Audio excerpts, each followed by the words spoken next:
अच्छा, आज की क्लास से हम एक्सप्रेस को स्टार्ट करेंगे। और एक्सप्रेस हमारे पास क्या है, मैंने बताया था स्टार्ट में, हमारे पास नोड जेएस का वेब एप्लीकेशन फ्रेमवर्क है।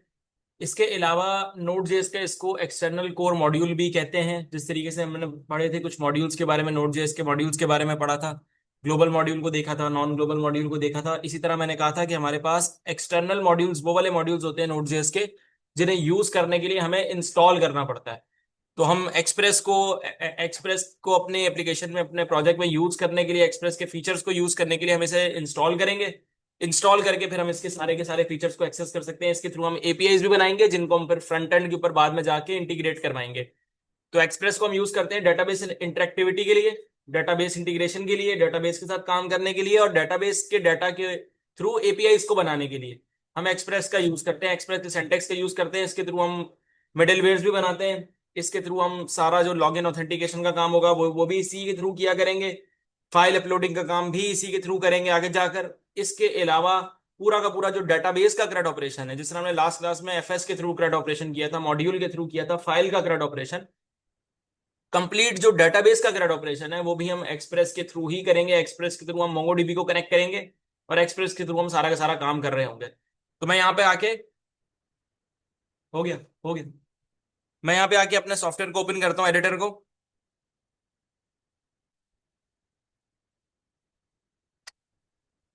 और यहाँ पर हमने एक फोल्डर बनाया था, जिस फोल्डर में हम काम कर रहे थे, मैं उस फोल्डर को ओपन कर लेता हूँ।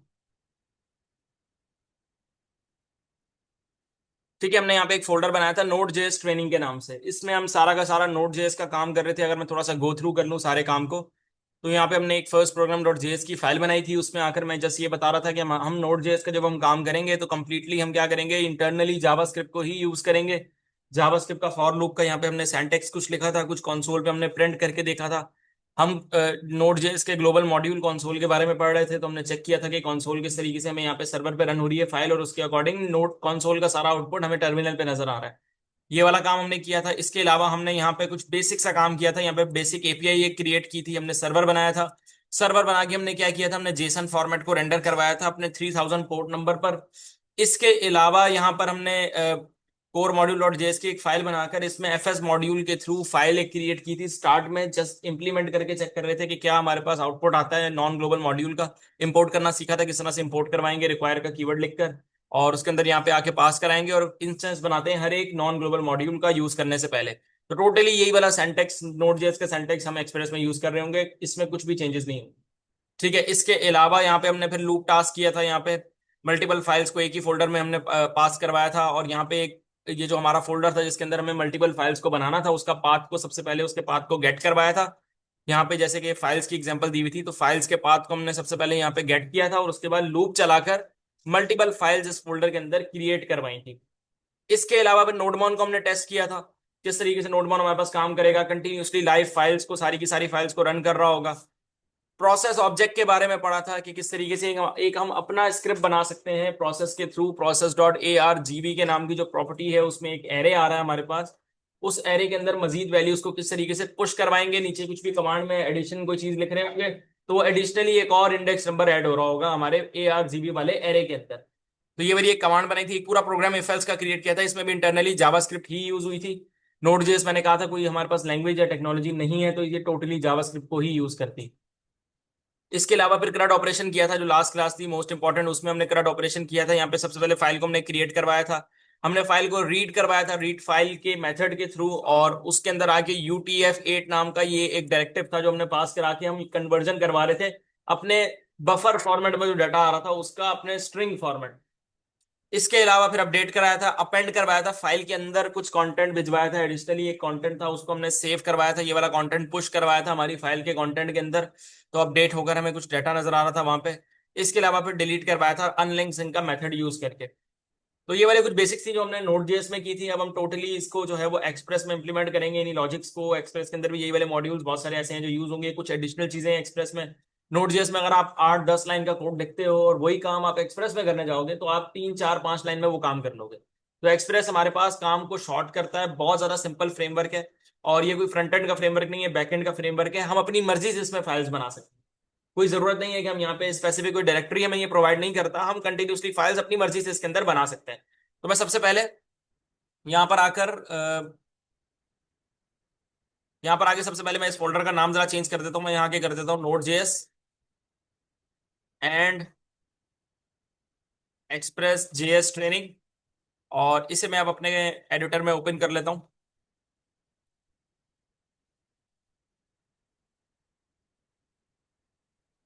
आपने क्या करवाना है, यहाँ पर आके हम इसी में टोटली करेंगे। हम जस्ट समझ रहे हैं, अभी इंप्लीमेंट करके चीजों को देख रहे हैं। अलग अलग फोल्डर बनाने की जरूरत नहीं है। जब हम फुल स्टैक का एक प्रोजेक्ट आगे जाके बनाएंगे तो उसमें फिर हम क्या करेंगे, अलग से एक सर्वर का फोल्डर बनाएंगे, उसमें सिर्फ बैकएंड का कोड लिखा करेंगे, और एक क्लाइंट का फोल्डर में हम सारा रिएक्ट का और फ्रंट एंड का कोड लिखा करेंगे। फिलहाल के लिए हम यहाँ पे आता हूँ, इधर आके मैं एक फोल्डर बना लेता हूँ एक्सप्रेस के नाम से। ठीक है, जो हमारा नोड.जेएस वाला सारा काम पड़ा है उसी में मैंने यहाँ के एक एक्सप्रेस के नाम का फोल्डर बना लिया। इस फोल्डर के अंदर जो हमेशा आपकी पहली फाइल होगी, जो मेन आपकी फाइल होती है एक्सप्रेस की एप्लीकेशन की, जो बैकएंड जब आप बनाते हो, उस फाइल का नाम मोस्टली जो डेवलपर्स रखते हैं, वो कुछ लोग app.js रखते हैं, कुछ लोग main.js रखते हैं, कुछ लोग index.js रखते हैं, या फिर कुछ लोग script.js रखते हैं। ठीक है, मैं अगर अपनी बात करूं, मैं executable.js नाम रखता हूं, लेकिन जब बैकएंड के साथ प्रोजेक्ट बनाता हूं तब फिलहाल के लिए इसका मैं यहाँ पे नाम रख रहा हूँ app.js। सही है, यहाँ पे आके app.js के नाम से आप एक फाइल बनाओ। सबसे पहला काम आपने क्या करना है, आपने एक्सप्रेस को इंपोर्ट करवाना है। और मैंने बताया कि एक्सप्रेस कोई नॉन ग्लोबल मॉड्यूल नहीं है, तो ये इंपोर्ट करके तो यूज होगा नहीं डायरेक्टली। इसे सबसे पहले तो करना पड़ेगा इंस्टॉल। तो इंस्टॉल हम इसको सबसे पहले यहाँ पे आके कर लेते हैं। मैं यहाँ आता हूँ और अपने टर्मिनल को मैं यहाँ आके ओपन कर लेता हूँ। यहाँ पर आगे सबसे पहला काम क्या करना है, एक डायरेक्टरी में बनाकर आया हूँ एक्सप्रेस के नाम की, इस फोल्डर में, तो उसके अंदर मुझे जाना है। मैं लिखूंगा CD एक्सप्रेस। कमांड हमारे पास होगी npm इंस्टॉल एक्सप्रेस के नाम की कमांड। अच्छा, कमांड मुझे बाहर ही लिखनी है क्योंकि मेरा पैकेज डॉट जेसन जो है वो बाहर ही पड़ा है। तो मैं जब एग्जीक्यूट कराऊंगा ऐप डॉट जेएस को तो मैं अंदर चला जाऊंगा, कमांड में बाहर ही लिखूंगा। मैं लिखता हूं यहाँ पे आके npm इंस्टॉल एक्सप्रेस, एंटर करूंगा, और यहाँ पे मेरे पास ये कमांड एग्जीक्यूट होगी, और एग्जीक्यूट होके आप आ जाओ पैकेज डॉट जेसन की फाइल में, जो जो कि आपकी मेन फाइल है जहाँ पे पैकेजेस आते हैं। यहाँ देखो आपके पास ये एक्सप्रेस आ रहा है। ठीक है, तो एक्सप्रेस को आपने इंस्टॉल करा लिया। अब आपकी जो मेन फाइल है app.js, इसके अंदर आके आप एक्सप्रेस को इंपोर्ट करके यूज कर सकते हो। इंपोर्ट कैसे कराना है, सेम तरीका है। कॉन्स्ट का कीवर्ड लिखूंगा, एक्सप्रेस के नाम से एक वेरिएबल बना लूंगा इक्वल टू रिक्वायर एक्सप्रेस। ठीक है, एक्सप्रेस को आपने सबसे पहले इंपोर्ट करवाया। फर्स्ट लाइन तो आपकी यही होगी हर एक फाइल में, जब भी आप एक्सप्रेस के एप्लीकेशन पे काम करोगे, एक यही आपकी फर्स्ट लाइन होगी। इसके बाद आपने क्या करना है, एक्सप्रेस को आपने एग्जीक्यूट कराना है, एक इंस्टेंस बना के एक्सप्रेस को चलाना है। क्या एक्सप्रेस आपके पास अभी आपने लोड करवा दिया, अब आपने रन करवाना है। आप क्या कराओ, यहाँ के लिखो आप कॉन्स्ट का कीवर्ड, और ऐप के नाम से आप एक इंस्टेंस बना लो। इंस्टेंस आपका किसी भी नाम का हो सकता है, इक्वल टू एक्सप्रेस, और इस तरह से आप इसको एक्सप्रेस के फंक्शन को एग्जीक्यूट करवा दो। ठीक है, अब जितने भी यहाँ पे एक्सप्रेस के फीचर्स हैं, वो सारे के सारे फीचर्स की जो पावर है वो हमारे पास इस ऐप नाम के इंस्टेंस या वेरिएबल के अंदर आ चुकी है। अब हम इसके थ्रू एक्सप्रेस के अंदर यहाँ पे इसके सारे HTTP रिक्वेस्ट मेथड्स को भी एक्सेस कर सकते हैं, सारी राउटिंग भी कर सकते हैं, और एपीआईज भी बना सकते हैं। ठीक है, मैं यहाँ पे आके कुछ प्रोग्राम बना लेता हूँ। मैं आके लिखता हूँ app.get।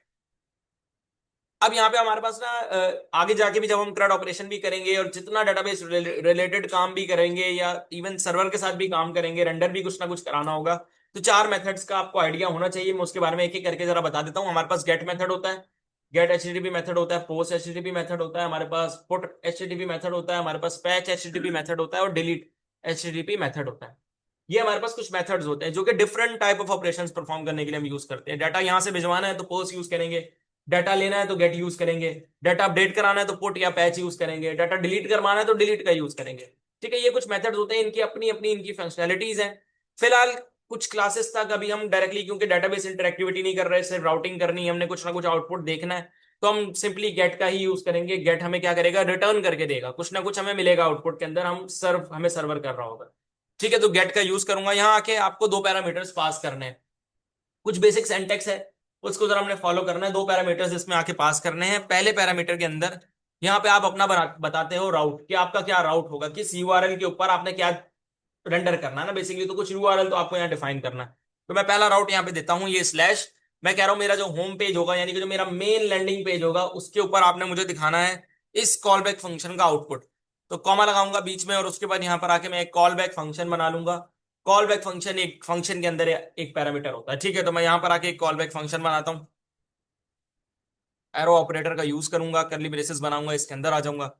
यहां पर आके मुझे क्या करवाना है, मुझे यहां पर आके ये जो मेरा कॉल बैक फंक्शन है इसके अंदर दो पैरामीटर्स को पास कराना है, रिक्वेस्ट पैरामीटर और रिस्पॉन्स पैरामीटर। ये दोनों पैरामीटर्स, आप एक्सप्रेस की एप्लीकेशन पे काम कर रहे हो, आपको इनका आइडिया होना चाहिए, हिब्स हो जाने चाहिए ये दोनों पैरामीटर्स, रिक्वेस्ट भी और रिस्पॉन्स भी। इन दोनों को जरा एक एक करके एक्सप्लोर भी कर लेते हैं। मैं लगाता हूँ कॉमा बीच में और रिस्पॉन्स को पास करा देता हूँ। पहला पैरामीटर हमेशा रिक्वेस्ट के लिए होगा और दूसरा पैरामीटर हमेशा रिस्पॉन्स के लिए होगा, इसको आगे पीछे आप नहीं कर सकते, ठीक है। आप अगर रिस्पॉन्स पहले लिख देते हो रिक्वेस्ट बाद में, तो भी रिस्पॉन्स के बाद पावर सारी रिक्वेस्ट वाली होगी, ठीक है। अब यहाँ पे रिक्वेस्ट किस लिए और रिस्पॉन्स किस लिए, जरा इसको थोड़ा सा समझ लेते हैं। रिक्वेस्ट हमेशा क्लाइंट से आएगी आपके पास, ठीक है। जो आपका रिएक्ट का एप्लीकेशन है, रिएक्ट का आपका प्रोजेक्ट है, वहां से आप कुछ मांगोगे जब, तो वो रिक्वेस्ट वाले इस पैरामीटर के अंदर आएगा। जो भी आप मांगोगे, आप कहते हो यार मुझे ये वाला डाटा दे दो, आप ये वो जो रिक्वेस्ट वहां से आ रही होगी ना, जो वहां से आप एक डिमांड कर रहे हो, वो डिमांड आपकी हमेशा रिक्वेस्ट वाले इस ऑब्जेक्ट के अंदर आ जाया करेगी। इस ऑब्जेक्ट के थ्रू आप यहां पे एक्सप्रेस में उसके अकॉर्डिंग रिस्पॉन्स दिया करोगे। रिक्वेस्ट जो आ रही होगी फ्रंट एंड से, उसके अकॉर्डिंग आप एक्सप्रेस में रिस्पॉन्स प्रोवाइड किया करोगे। रिस्पॉन्स आपको हमेशा सर्वर देता है, जो कि ये अभी इस वक्त हमारी एक्सप्रेस की एप्लीकेशन है वो। रिक्वेस्ट हमेशा आपसे क्लाइंट करता है। सर्वर हमेशा, सर्वर का काम क्या है, सर्व करना। हमने ना नोड.जेएस में पढ़ा था, मैंने सर्वर के बारे में बताया था कि एक सर्वर वो चीज है जो हमें हमारी रिक्वेस्ट के अकॉर्डिंग सर्व करता है, प्रोवाइड करता है कुछ ना कुछ। हम एक रिक्वेस्ट करते हैं, यूआरएल की रिक्वेस्ट कर बोलते हैं ये दे दो, इसके ऊपर मुझे ये देखना है, तो सर्वर उसके अकॉर्डिंग हमें सर्व करता है। मैंने यहाँ पे एक एग्जांपल भी दी थी कि एक ये वेबसाइट आ रही है, ये वेबसाइट मैंने खोली है expressjs.com। आपने गया है, आपने जाके लिखा, अब ये आ रहा है expressjs.com, ये लिखा हुआ है, आप यहाँ पे क्लिक करते हो, तो आप क्या करते हो, एक्सप्रेस के सर्वर से आप क्या करते हो, रिक्वेस्ट करते हो इस पेज की, कि मुझे ये वाली वेबसाइट देखनी है, मुझे पेज देखना है। उनका सर्वर आपको सर्व करता है, ये पेज प्रोवाइड करता है, ठीक है। तो हम जितनी भी रिक्वेस्ट किया करेंगे, वो हमेशा रिक्वेस्ट क्लाइंट से आया करेगी, रिक्वेस्ट ऑब्जेक्ट में आ जाया करेगी, और सारा का सारा वो ऑपरेशन या वो काम जो हमें मिला करेगा रिटर्न में, वो रिस्पॉन्स के थ्रू मिला करेगा, क्योंकि सर्वर हमें रिस्पॉन्ड करता है और क्लाइंट हमेशा रिक्वेस्ट करता है। मैं यहां पर आके, फिलहाल अभी क्लाइंट का कोई काम नहीं है, तो रिक्वेस्ट ऑब्जेक्ट का कोई यूज नहीं होगा फिलहाल, हम सिर्फ रिस्पॉन्स का यूज करेंगे। मैं यहां के लिखता हूं रिस्पॉन्स डॉट सेंड, कोटेशंस लगाऊंगा, और इसके अंदर आके मैं यहाँ पे आके कुछ भी लिख देता हूं। मैं यहाँ के लिख देता हूं first programme Inn Express JS, ठीक है। कंट्रोल एस प्रेस करके मैं ये वाली फाइल को रन करता हूं। मुझे एक पोर्ट नंबर भी डिफाइन करनी है जिसमें मैंने रन करना है। क्रिएट सर्वर का हम नोड.जेएस में मेथड यूज करते थे, तो डॉट करके लिसन वहीं लगा देते थे। यहाँ पे पोर्ट नंबर के लिए आप यहाँ पे लिखोगे नीचे आके ऐप डॉट लिसन, और इसके अंदर आप आके पोर्ट नंबर दे दोगे, 4 डिजिट्स का आपको पोर्ट नंबर देना है, 3000 4000 5000 जो भी दो। मैं यहाँ पे दे देता हूँ 4000। कंट्रोल एस प्रेस करके मैं फाइल को सेव करवाऊंगा। मैं यहाँ के जरा रन कर लेता हूँ फाइल को। CLS में यहाँ के लिखता हूँ CD एक्सप्रेस नोडमॉन ./app.js, एंटर करूंगा। मेरे पास ये फाइल रन हो गई नोडमॉन के थ्रू। मेरे पास ये देखो यहाँ पे सर्वर पर ये रन भी हो गया 4000 पे। मैं जाता हूँ, जरा चेक करता हूँ आउटपुट को, अगर मुझे मिल रहा है प्रॉपरली या नहीं। इधर आऊंगा, यहाँ के मैं लिखूंगा local host colon 4000, home page की ही मैंने रिक्वेस्ट की है। एंटर करूंगा, देखो मुझे क्या रेंडर होकर मिल रहा है, first programme Inn Express JS. तो हमने कुछ ना कुछ रेंडर करा के देख लिया। सर्वर क्या कर रहा है, मैंने ये रिक्वेस्ट की हुई थी, बेसिकली मुझे सर्वर ने ये वाले टेक्स्ट से रिस्पॉन्स दे दिया, उसने मुझे ये सर्व कर दिया, ये वाला टेक्स्ट प्रोवाइड कर दिया, ठीक है। कुछ भी मैंने अभी मजीद रिक्वेस्ट नहीं की अभी, मैंने सिर्फ ये एक राउट मांगा था, उस राउट के अकॉर्डिंग मुझे एक रिस्पॉन्स दे दिया गया, ठीक है। इसके बाद यहाँ पर आके आप मजीद कुछ बना सकते हो। मैं यहाँ के एक और राउट बनाता हूँ, नीचे आता हूँ, मैं लिखता हूँ app.get, और यहाँ पे आके मैं लिखता हूँ /about, कॉमा लगाऊंगा। यहाँ पे आके मैं लिखूंगा request comma response, response dot send, और इसमें आके मैं लिख दूंगा अबाउट, कॉपी करूंगा यहाँ पे लाके पेस्ट, यहाँ पे भी लाके पेस्ट। हम यहाँ पे क्या करवाते हैं, यहाँ आकर हम दो राउट्स और बना लेते हैं। एक हम बनाते हैं यहाँ पे सर्विसेज के लिए राउट, और एक हम यहाँ पे आके बनाएंगे कॉन्टैक्ट के लिए राउट, ठीक है। कंट्रोल एस प्रेस करके मैं फाइल को सेव करवाऊंगा। यहाँ के मैं जरा सर्विसेज कर देता हूँ रिस्पॉन्स में, और यहाँ पे आके मैं कर देता हूँ कॉन्टैक्ट, सेव करवाऊंगा फाइल को, ऑल गुड। और यहाँ आकर मैं रिफ्रेश करता हूँ, इधर आता हूँ, यूआरएल में जाके मैं लिखता हूँ /about, अबाउट के राउट पर जाऊंगा, एंटर करूंगा, अबाउट का आउटपुट दिख रहा है। और जैसे जैसे मैं राउट्स को चेंज करता रहूंगा, मुझे आउटपुट डिफरेंट मिलता रहेगा, सर्वर मुझे राउट के अकॉर्डिंग सर्व करता रहेगा जो भी राउट मैंने मांगा है। इस तरह से हम सिंपली देखो राउटिंग करते हैं, बहुत ज्यादा सिंपल राउटिंग है जो हमने यहाँ पे कर रहे हैं, बहुत सिंपल। इसी तरह से हम डिफरेंट राउट्स बनाते हैं और डिफरेंट राउट्स पे हम आउटपुट जनरेट कराते हैं। ठीक है, तो अभी हमने फर्स्ट पार्ट में एक प्रोग्राम ने बेसिक सा बना लिया है, इसमें एक्सप्रेस को इंपोर्ट करवाया, एक्सप्रेस को एग्जीक्यूट कराया, और उसके बाद यहाँ पे हमने कुछ राउट्स का इंटरफेस बना लिया, चार मैंने यहाँ पे आके राउट्स बना लिए। अच्छा, मैं अब यहाँ पे आके एक फाइल बना रहा हूँ एक्सप्रेस के फोल्डर में, एक हम यहाँ पे आके फाइल बनाएंगे राउटिंग क्यूरी डॉट जेएस के नाम से। और मैंने अभी पहले बताया कि हम दो पैरामीटर्स के साथ टोटली काम करेंगे, दो पैरामीटर्स का हमें आइडिया होना चाहिए, एक रिक्वेस्ट और एक रिस्पांस। रिस्पांस को तो हमने यहाँ पे यूज कर लिया, डिफरेंट हमने राउट्स बना लिए, हर एक राउट के अकॉर्डिंग हमें डिफरेंट रिस्पांस हमें सर्वर सर्व करके दे रहा है। इसके बाद हम ये देखेंगे कि अब किस तरीके से रिक्वेस्ट की जा सकती है और रिक्वेस्ट के अकॉर्डिंग किस तरह से रिस्पॉन्स देगा हमें हमारा सर्वर। ठीक है, तो मैं यहाँ पर आके मैंने एक फाइल बनाई है राउटिंग क्यूरी डॉट जेएस के नाम से, इस फाइल में आऊंगा और मैं हर एक फाइल के अंदर ना टोटल सेंटेक्स लिखा करूंगा ताकि ये सारा सेंटेक्स हमारा पक्का हो जाए, मजबूत हो जाए। ठीक है, इस पर अच्छी कमांड हासिल हो जाए। यहाँ पे आके सबसे पहले मैं लिखूंगा कॉन्स्ट का कीवर्ड और एक्सप्रेस के नाम से एक वेरिएबल बनाऊंगा, उसके अंदर आके मैं यहाँ पे आके इंपोर्ट करवा लेता हूँ एक्सप्रेस को। उसके बाद मैं यहाँ पे आके ऐप के नाम से एक इंस्टेंस बना लूंगा इक्वल टू रिक्वायर,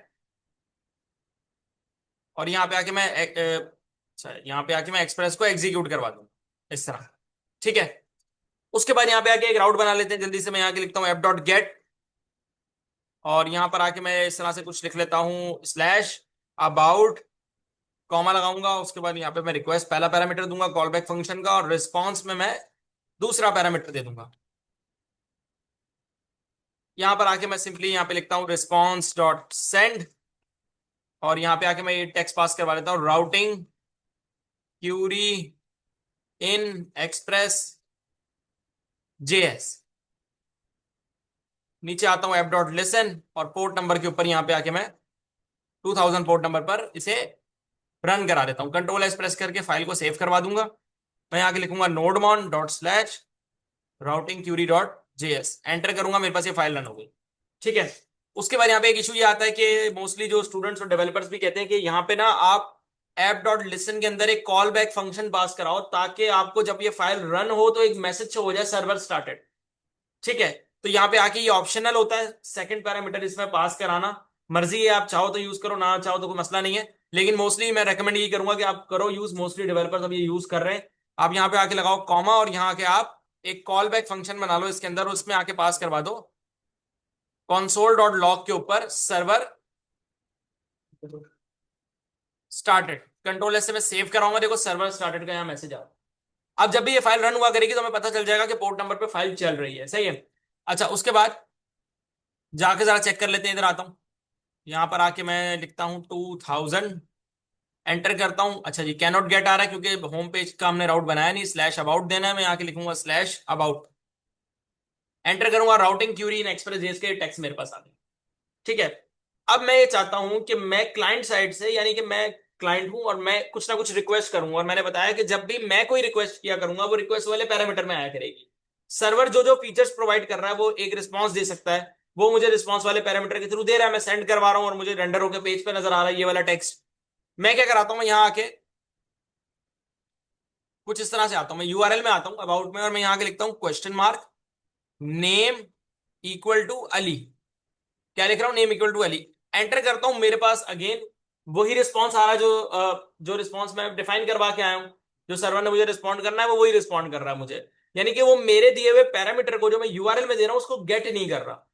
तो मेरा दिया हुआ पैरामीटर, क्योंकि वो मैं पास करा रहा हूं, मैं क्लाइंट हूं, मैं रिक्वेस्ट कर रहा हूं, मेरा दिया हुआ पैरामीटर रिक्वेस्ट वाले पैरामीटर में आएगा। मुझे सबसे पहले अब यूआरएल से गेट करके अपनी रिक्वेस्ट के अकॉर्डिंग रिस्पॉन्स लेना है सर्वर से। ठीक है, तो मैं यहां आके क्या करूंगा, मैं इधर आता हूं और यहाँ आके मैं एक वेरिएबल बनाता हूँ, कौन सा कीवर्ड लिखता हूँ, मैं नेम के नाम से एक वेरिएबल बना लेता हूँ इक्वल टू, यहां आकर मुझे अब गेट करना है यूआरएल वाले पैरामीटर को, और वो पैरामीटर रिक्वेस्ट में आएगा क्योंकि वो मैंने किए, मैंने पास करवाया। मैं यहाँ के लिखूंगा request dot Curie dot name. अब ये मैंने क्या काम करवाया, मैंने सबसे पहले तो रिक्वेस्ट ऑब्जेक्ट का यहाँ यूज किया, ये वाला पैरामीटर रिक्वेस्ट यहाँ पे लिया। क्यूरी नाम की बिल्ट इन प्रॉपर्टी होती है जो कि गेट करवाती है उस पैरामीटर को जो यूआरएल में आप क्वेश्चन मार्क के साथ लिखते हो। ठीक है, और यहां पे जो मैंने डॉट नेम पास करवाया ये एग्जैक्टली वही होना चाहिए जिस नाम का आप पैरामीटर यूआरएल में दोगे, जैसे कि ये दे रहे हो, ये देख रहे हो यूआरएल में मैंने नेम लिखा है, तो एग्जैक्ट वही पैरामीटर यहां पे आपको पास कराना है। ये जो वेरिएबल है इसका नाम कुछ भी हो सकता है, इसका मसला नहीं है, लेकिन मैं सेम ही रखता हूं ताकि हमें इशू ना हो समझने में। आप सिंपली इसके अकॉर्डिंग रिस्पॉन्स ले लो। मैंने बताया कि टोटली इंटरनली जावास्क्रिप्ट ही यूज होगी, मैं इंटरनली जावास्क्रिप्ट की कंडीशनल स्टेटमेंट्स का यहां पे यूज करूंगा। मैं यहां के लिखूंगा इफ नेम, कि अगर तो नेम मिल रहा है यानी कि नेम वाले वेरिएबल के अंदर कोई ना कोई वैल्यू आ रही है, तो आप यहां पे क्या करो, आप यहां पर आके रिस्पॉन्स जनरेट करवाओ, रिस्पॉन्स डॉट सेंड। यहाँ पे बैकटिक्स का मैं यूज करूंगा, टेम्पलेट लिटरल्स का, और मैं कहूंगा कि भाई अगर तो रिस्पांस में आपको ये पैरामीटर के अंदर नेम नाम की कोई प्रॉपर्टी, नेम में कोई वैल्यू आ रही है, तो आप यहाँ पे एक रिस्पांस दे दो वेलकम, और साथ में आप वही वाला जो नेम है वो प्रिंट करवा दो। तो मैं यहाँ पे डॉलर नेम कर दूंगा, तो एक्जैक्टली वही नेम आ जाएगा। यहाँ पे मैंने जावास्क्रिप्ट का टेम्पलेट लिटरल्स का कॉन्सेप्ट यूज किया, बैकटिक्स को यूज किया है, इसमें हम स्टैटिक प्लस डायनामिक वैल्यू को प्रिंट कर सकते हैं एक साथ। उसके बाद मैं कहूंगा कि अगर तो जाहिर नेम नहीं मिलेगा तो एल्स के अंदर यही वाला रिस्पॉन्स दे दो जो रिस्पॉन्स इस वक्त हमें शो हो रहा है। कंट्रोल एक्स करूंगा यहां से ब्रैकेट को, और मैं यहां लाके क्लोज करा दूंगा। ठीक है, कंट्रोल एस प्रेस करके मैं फाइल को सेव करता हूं, मुझे सर्वर स्टार्टेड नजर आ रहा है।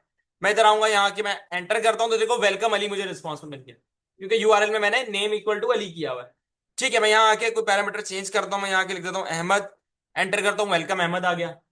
और अगर मैं ये पैरामीटर ही रिमूव कर दूं यहां से, तो देखो बाय डिफॉल्ट मुझे वही वाला राउट दिखाया जाएगा जो कि मैंने पास कराया है, routing Curie Inn Express JS. तो अभी हमने दो चीजें देख ली, हमने एक्सप्रेस के अंदर यहाँ पे राउट्स बनाने भी देखे, और एक्सप्रेस के अंदर हमने ये देख लिया कि किस तरीके से हम खुद से कोई रिक्वेस्ट करके उसके अकॉर्डिंग सर्वर से रिस्पॉन्स ले सकते हैं। अभी मैं एक रिक्वेस्ट करता हूं, सर्वर मुझे उसके अकॉर्डिंग क्या कर रहा है, एक रिस्पॉन्स जनरेट करके देना। ठीक है, अब इसके आगे चलते हैं। मैं यहां पे आके एक फाइल बना लेता हूं render underscore HTML underscore JSON dot JS.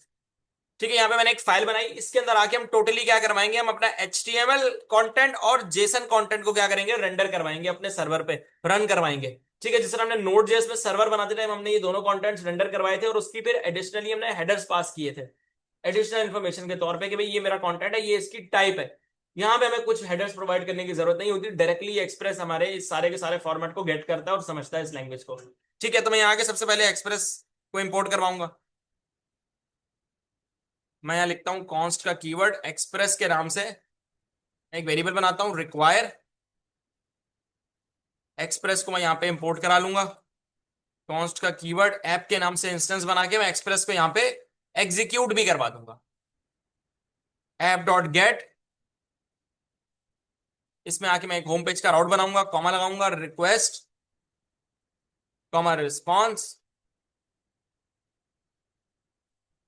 Arrow operator लगाऊंगा, और इसके अंदर आके मैंने क्या करवाना है, मैंने यहाँ पे आके HTML को रेंडर करना है। मैं यहाँ के लिखूंगा रिस्पॉन्स डॉट सेंड, और मैं इसके अंदर जो पास कराऊंगा मैं कोटेशंस के अंदर यहाँ पे डायरेक्टली HTML रेंडर करा सकता हूँ। मैं एक H2 की हेडिंग को रेंडर करवा लेता हूँ।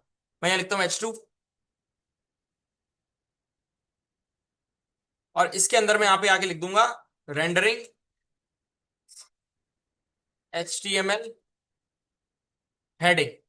ठीक है भाई, सेव करवाता हूं, मैं नीचे आता हूं ऐप डॉट लिसन, और इसमें मैं आके पोर्ट नंबर दे देता हूं 2000 पोर्ट नंबर पे मैं चाहता हूं ये रन हो, और कॉमा लगा के मैं यहाँ पे सेकंड पैरामीटर में जो मैंने अभी बताया मैं कॉल बैक फंक्शन को यहाँ पे पास करा दूं। मैं लिखूंगा console डॉट लॉग, और इसमें आके मैं लिख दूंगा सर्वर स्टार्टेड। मैं यहाँ लिखता हूँ nodemon dot slash render underscore HTML underscore JSON dot JS. Control S press करके फाइल को सेव कराऊंगा, सर्वर स्टार्टेड का मुझे मैसेज शो हो गया। मैं जाता हूँ होम पेज पर, और होम पेज पर जाके मैं रिस्पॉन्स को चेक कर लेता हूँ। तो देखो मेरे पास HTML फॉर्मेट डायरेक्टली क्या हो रहा है, यहाँ पे रेंडर होके मुझे अब नजर आ रहा है। सही है, तो अभी यहां तक हम आप लोग करो। इसके बाद फिर मैं बताऊंगा कि जेसन कंटेंट को हम किस तरीके से रेंडर करा सकते हैं, अगर कोई जावास्क्रिप्ट ऑब्जेक्ट्स का कंटेंट है उसको किस तरीके से हम यहाँ पे रेंडर करा सकते हैं। अच्छा, इसके बारे में हम ये देखेंगे कि किस तरह से हम जेसन फॉर्मेट के डाटा को रेंडर करा सकते हैं। यहाँ पे जिस तरह HTML को हमने भी रेंडर करवा के देखा, हम यहाँ पे जेसन फॉर्मेट को रेंडर कराएंगे। मैं यहाँ लिखता हूँ, आके लिखता हूँ ऐप डॉट गेट, और एक बार आउट बना लेता हूँ एपीआई के नाम से। ठीक है, हम बेसिकली जितनी भी एपीआई बना रही होंगे हमें पोर्ट नंबर के ऊपर सिर्फ और सिर्फ एरे ऑफ ऑब्जेक्ट्स का ही डाटा रिक्वायर्ड है, ताकि हम फ्रंट एंड पर उस डाटा को इंटीग्रेट करा सके। तो मैं यहां पर आके कॉमा लगाता हूं, एक कॉल बैक फंक्शन बना लेता हूं, रिक्वेस्ट कॉमा रिस्पॉन्स करके, और यहां पर आके मैं एक एरो बना लूंगा, एरो ऑपरेटर का यूज करूंगा। मैं रिस्पॉन्स ऑब्जेक्ट का यूज करूंगा, रिस्पॉन्स डॉट सेंड। और इसके अंदर आके अब यहाँ पे आके आप कोई बैकटिक्स या कोई कोटेशंस नहीं लगाओगे, आप डायरेक्टली यहाँ पे आपको फॉर्मेट लिखना है। तो मैं यहाँ पे आके एक बना लेता हूँ एरे। एरे बना के मैं एंटर करता हूँ, इसके अंदर आके हम डिफरेंट ऑब्जेक्ट्स बनाएंगे। मैं एक करली ब्रैकेट्स का ऑब्जेक्ट बना लेता हूँ। ऑब्जेक्ट हमारे पास क्या होता है, हमारे पास की वैल्यू पेयर होता है, प्रॉपर्टी वैल्यू उसका पेयर होता है। एरे हमारे पास कलेक्शन ऑफ मल्टीपल वैल्यूज होता है। अब कलेक्शन ऑब्जेक्ट्स की बना रहे हैं हम यहाँ पे बेसिकली, तो हम एरे ऑफ ऑब्जेक्ट बना रहे हैं, एक एरे बना रहे हैं जिसमें मल्टीपल ऑब्जेक्ट्स आएंगे। ठीक है, तो मैंने एक ऑब्जेक्ट यहाँ बना रहा हूँ, मैं इसमें आके नेम लिखता हूँ, कॉमा लगा, कॉलन अली, कॉमा सेपरेटर बीच में आ जाएगा, उसके बाद मैं उसकी ईमेल एड्रेस दे दूंगा जैसे। ठीक है, तो मैं यहां आकर लिख लेता हूँ ali@gmail.com। उसके बाद मैं यहाँ पे लगाऊंगा comma, control C control V, और यहां पर आके मैं नेम्स को चेंज कर देता हूँ। मैं यहाँ के लिखता हूँ अहमद,